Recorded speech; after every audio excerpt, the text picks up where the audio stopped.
Alrighty guys, it is Qaaman here today, and I'm bringing you another Dragon Ball Super segment talking about episode 7. And I know I'm a little bit late guys, but my Blue Yeti microphone was having a problem with the actual cord itself, and it was giving me a really bad audio sound, and it was picking up a lot of the background noise.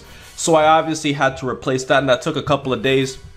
And as you guys have also noticed, I've actually changed locations to record my Dragon Ball Super reviews too, because of the fact that I heard a lot of complaints about the lighting being really bad.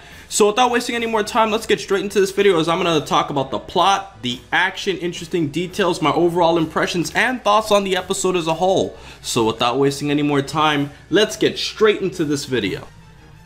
Now, first thing I wanted to start off by saying about the plot is that I felt that this episode's plot as a whole was a drastic drop-off from the last one. And the reason why I say this is because nothing really happened in the episode. As the end of the previous episode, we saw Beerus fighting against Majin Buu, and all they basically did was say, let's just make this whole episode being Beerus fighting against the Z Fighters, and let's troll all of the viewers of this episode by making Vegeta power up near the very end of the episode right after he slaps Bulma, and save that for the next one. That was the biggest troll moment. Everybody was expecting, you know, Vegeta to do something in this episode, and if they had paced it faster, which they definitely could have done because some scenes were irrelevant, like Whis, you know, eating at that little, you know, at that area talking to the chef, that was completely unnecessary for the episode. And if they had done better with that, this episode could have been much better in terms of the plot.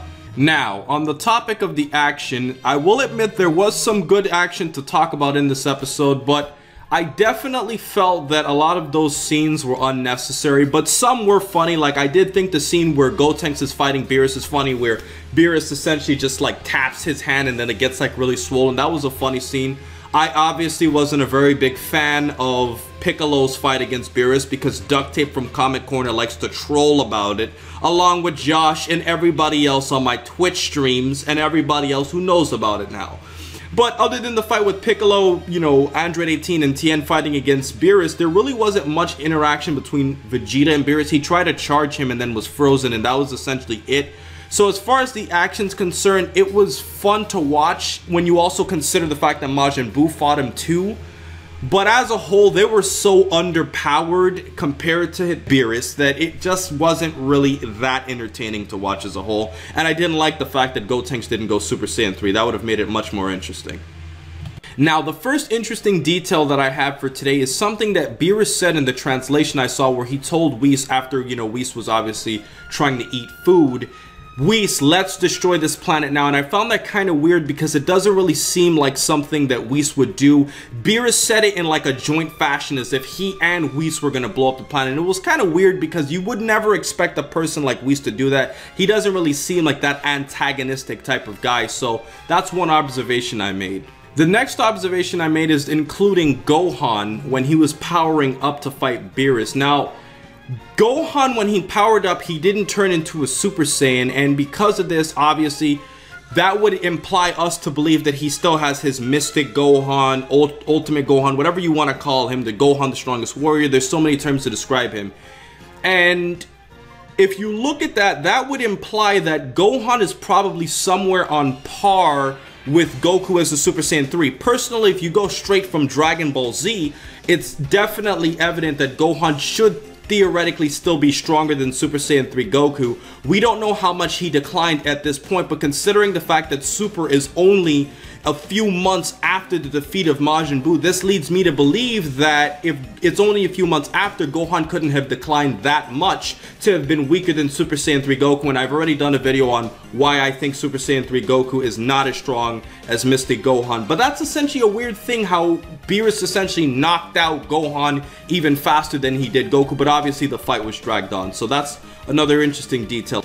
As for my final interesting detail, really quick, I wanted to point out that Hercule was actually injured in this episode as compared to a Battle of Gods, where we actually saw Hercule was never really injured at all. Like, no other characters besides the ones that actually fought Beerus were really hurt, obviously not counting Bulma. So I found that was pretty weird how Hercule was injured and we saw Videl and Gohan tending to him. So that's another little interesting detail. In terms of my impressions, I felt that this episode gave off two tones. The first tone is a little bit lighthearted, where we saw characters like, you know, Gotenks going up against Beerus, and he's basically trash-talking him, and where we also saw Whis, you know, eating food. But for the most part, I liked that this episode was mostly serious. It did seem like Beerus was very antagonistic in this episode. He was being very, very strict with Vegeta when, you know, Beerus was trying to get him to go away, and you got off the feeling that Beerus was like a true main villain in this episode. I liked that. And it got really serious when Beerus female dog slapped Bulma. I'll say that again, when Beerus female dog slapped Bulma. And everything along those lines, and you really felt like the characters were in a helpless situation. So in terms of my impressions, I definitely feel like, although it felt a bit fillerish, they definitely gave off a really good tone for this episode as a whole. So guys, that has been my video for today. Overall, for this episode, I thought about it long and hard, and I'm gonna give it 3 stars. And the reason why I'm giving it 3 stars is because I felt like this episode really didn't do anything. It wasn't a good episode. It was kind of like an average episode. I'm probably not going to watch it again. There weren't really any memorable moments in this episode as a whole. Besides, you know, Beerus spanking Gotenks' arm. That's not even that memorable. That's something you could forget.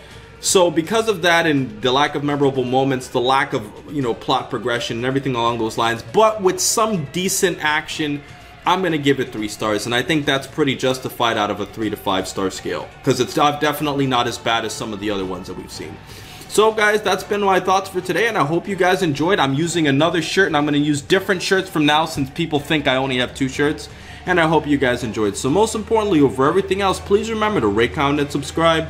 And remember, as I always say, to have a great day, guys. And remember that Piccolo did not get knocked out by chopsticks, and he'll take off his weighted clothing and beat Beerus next time.